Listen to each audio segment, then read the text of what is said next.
بسم الله الرحمن الرحیم. د کیفیت وقف پنځه اقسام ویل شوي دي. په هغه کې دوه قسمونه وقف بالاشمام او وقف بالروم دي. نن به د وقف بالاشمام او د وقف بالروم په منځ کې فرقونه بیانېږي. وقف بالاشمام اور وقف بالروم کې درمیان میں فرق. د وقف بالاشمام او د وقف بالروم په درمیان کې فرق. وقف بالاشمام اور وقف بالروم کے درمیان میں 6 قسم فرق ہے. د وقف بالاشمام او د وقف بالروم په درمیان کې 6 قسمه فرق دی. 100 قسمه فرق دی. 6 قسمه. فرق نمبر 1 وقف بالاشمام اور وقف بالروم کے درمیان میں. د وقف بالاشمام او د وقف بالروم په درمیان کې اولنی فرق. وقف بالروم پیش، دو پیش، زیر اور دو زیر میں ہوتا ہے. وقف بالروم دا پا پیش، دو پیش، زیر اور دو زیر کی اور وقف بالاشمام صرف پیش اور دو پیش میں ہوتا ہے. وقف بالاشمام صرف پا پیش اور دو پیش کی. وقف بالروم اور وقف بالاشمام کے لیے مثال. دا وقف بالروم اور دا وقف بالاشمام دا پار مثال چې وقف بالروم هم پکې کېږي، وقف بالاشمام هم پکې کېږي. لکه نستعین راغلی دی، په نستعینو کې په اخر کې په نون باندې پیش راغلی دی، نو په دې کې وقف بالاشمام هم کېږي، وقف بالروم هم پکې کېږي. دا وقف بالاشمام ادا په دې طریقې سره کېږي. نستعین. دا وقف بالروم ادا په دې طریقې سره کېږي. نستعین. دا د وقف بالروم او د وقف بالاشمام اولنی فرق شو. وقف بالروم کے لیے مثال چې صرف وقف بالروم پکې کېږي، وقف بالاشمام پکې نه کېږي. لکه راغلی دی مالک یوم الدین قدیرن، نو دلته کسره راغلی، دلته دو زیر راغلی دي، نو په دې کې به صرف وقف بالروم کېږي، وقف بالاشمام به پکې نه کېږي. ادا به په دې طریقه باندې کېږي مالک یوم الدین قدیر. دا د وقف بالروم ادا شو. نو د وقف بالاشمام او د وقف بالروم په درمیان کې اولنی فرق دا دی چې وقف بالروم په پیش، دو پیش، زیر او دو زیر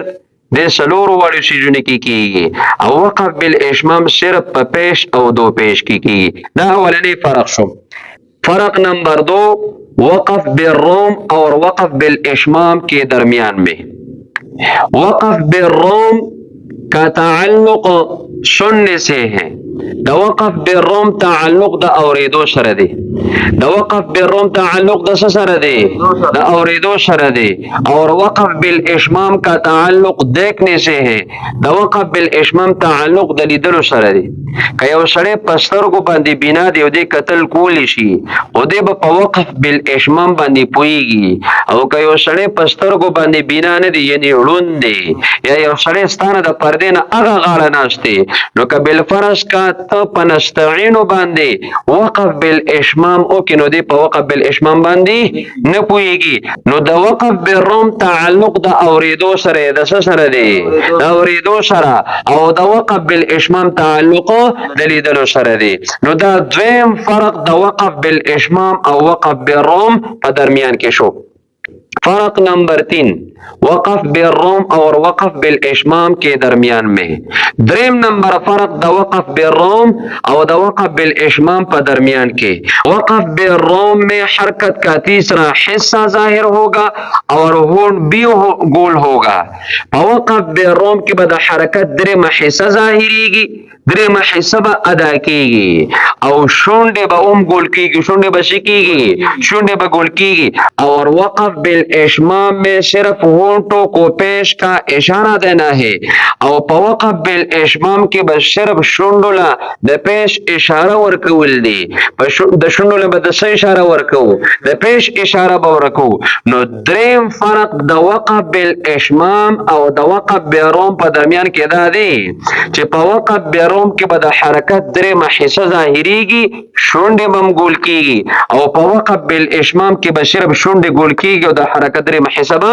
نه ظاهريږي نو دا دریم فرق شو فرق نمبر 4 سلورم نمبر فرق وقف بالروم اور وقف بالاشمام کے درمیان میں د وقف بالروم اور د وقف بالاشمام پر درمیان کے وقف بالروم میں حرف موقوف علیہ ساکن نہ ہوگا اور وقف بالاشمام میں حرف موقوف علیہ ساکن ہوگا وقف بالروم کے بعد حرف موقوف علیہ اغا حرف چې په کم حرف باندې وقف کولی شي اغا حرف چې په کم حرف باندې وقف کولی شي هغه ته حرف موقوف علیه ویل کیږي نو په وقف بالروم کې با حرف موقوف علیه نه ساکن کیږي او په وقف بالاشمام کې به حرف موقوف علیه ساکن کیږي شبکی ساکن کیږي با نو د وقف بالروم او د وقف بالاشمام په میانس کې سلورم فرق دا دی چې په وقف بالروم کې به حرف موقوف علیه نه ساکن کیږي او په وقف بالاشمام کې به حرف موقوف علیه ساکن کیږي فرق نمبر 5 وقف بالروم اور وقف کے درمیان میں پیزم نمبر فرق دا وقف بالروم اور دا وقف بالاشمام پر درمیان کے وقف بالروم میں اگر حرف موقوف علیہ سے پہلے حرف محل مد یعنی حرف مد یا حرف لین آیا ہو دا وقف بالروم پر حالت کے کچری دا حرف موقوف علیہ نوران دے حرف محل مد یعنی حرف مدہ یا حرف لین راغلی وی تو اس حالت میں صرف قصر یعنی ایک الف کے برابر مد ہوگا نو پدی حالت کے با یعنی دا وقف بالروم پا حالت کے با صرف قصر کیگی یعنی یو الف مرا مد بکیگی سمرا مد بکیگی یو الف مرا مد بکیگی اور وقف بالاشمام میں قصر یعنی ایک الف کے برابر مد توسط یعنی 2 الف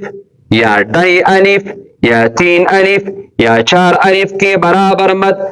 یا طول یعنی 4 الف یا 5 الف کے برابر مد ہوگا یا جائز ہے وقف بالاشمام پر حالت کے کچری دا حرف موقوف علیہ نوران دے حرف محل مد یعنی حرف مدہ یا حرف لین راغلی وی نو پا وقف بالاشمام کے با قصرم کیگی توسط بم کیگی او طول بم کیگی دا یو الف عمر برابر مد بم کیگی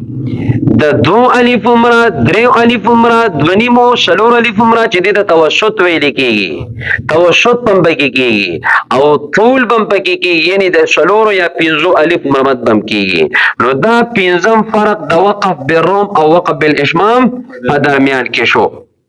لکه راغلی نستعینو سراغلی دی نستعینو نو که پدی بانی بالفرض که توقف بالروم که نو پدی که بصرف دا یو علیف مرمت که داشی بوی نستعینو نستعینو دا وقف بالروم شو او که بالفرض که تا پدی بانی وقف بالاشمام که نو دا وقف بالاشمام پا حالت که بحرف موقوف علیه ساکن کی شبه کی حرف موقوف علیه بساکن کی نو یای مد پا که محل مد شو او حرف موقوف علیه دا نون دا پا چکم سکون راغنی دا پا که سبب مد شو نو محل مد او سبب مد دوان سے شو دا یوزی شو محل مد او سبب مد دوان سے شو دا یوزی شو نو قیده و قانون دادی چې کله د محل مد نرستو سبب مد راشي سراشي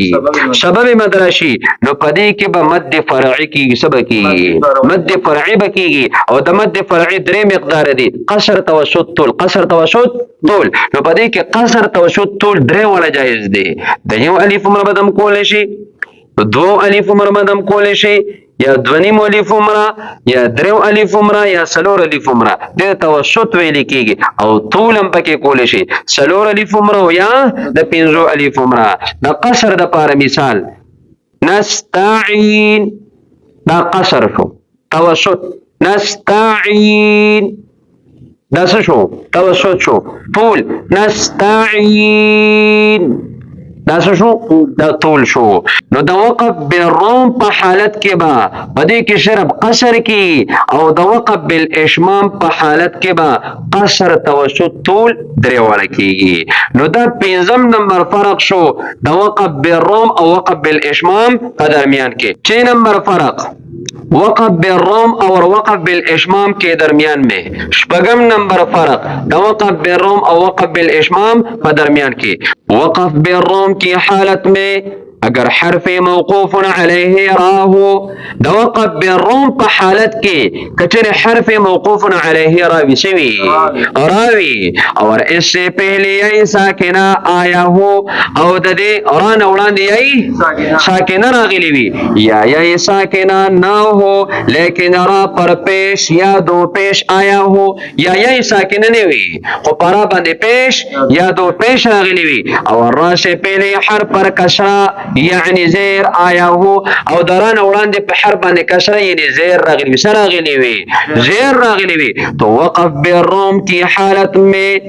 را پر پڑی جائے گی تو وقف بالروم پہ حالت کے بارا سنگ ویلی کی نب پر ویلی کی اور وقف بالاشمام کی حالت میں را باریک پڑی جائے گی او د وقف بالاشمام په حالت کې بارا نری ویل کی رب څنګه ویل کی رب نری ویل کی قاعده او قانون دا دی چې کله درانه وړاندې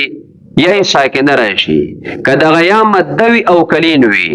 او په دې را باندې پیش یا دو پیش راغلی وی نو دا وقف بالروم او وقف بالاشمام قاعده او قانون ته متوجه دي نو که وقف بالروم پکې نو دا وقف بالروم په حالت کې به د حرکت درې محسه ظاهره نو چې د حرکت درې محسه ظاهره شي نو په را باندې پیش یا دو پیش راغلی دي نو د پیش په درې محسه ظاهره شي نو چې د پیش درې محسه ظاهره شي نو را بډکه ویل کی را څنګه ویل کیږي را بډکه ویل کیږي او د وقف بالروم په حالت کې برابرۍ کوي کیږي ولې به باریک ویل کیږي زکه به باریک ویل کیږي شراب ساکن کې رب سکه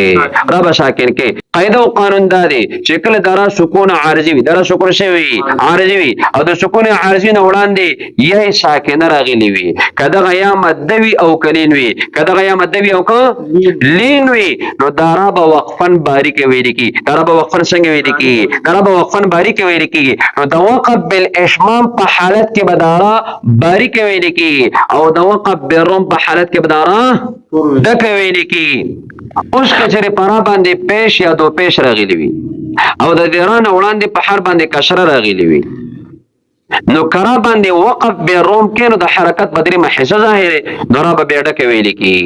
او کپرا باندې وقف بالاشمام کې نو را به ساکن کیږي نو چې را ساکن کې نو دران وړاندې زیر راغلی دی قاعده او قانون دا دی کله را ساکن وي را شوی را ساکن وي او دران وړاندې زیر راشي نو دا را به باریک ویل کی را به څنګه ویل کی دا را به باریک ویل کیږي نو د وقف بالروم په حالت کې با چې کله دران وړاندې یې ساکنه مداوی او کلین وی نو د وقف بالروم په حالت کې با په دې دواړو حالتونو کې را پور ویل کی او د وقف بالاشمام په حالت کې با په دې دواړو حالتونو کې را باریک ویل کی مثالونه مې درته لیکلي دي یا ساکنه مده کلی مثال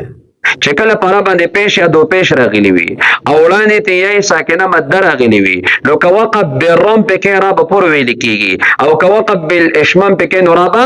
باریک ویل کیږي لکه خبیر راغلی دی نو که بدی باندې بالفرض که توقف بالروم کې نو داسې به وي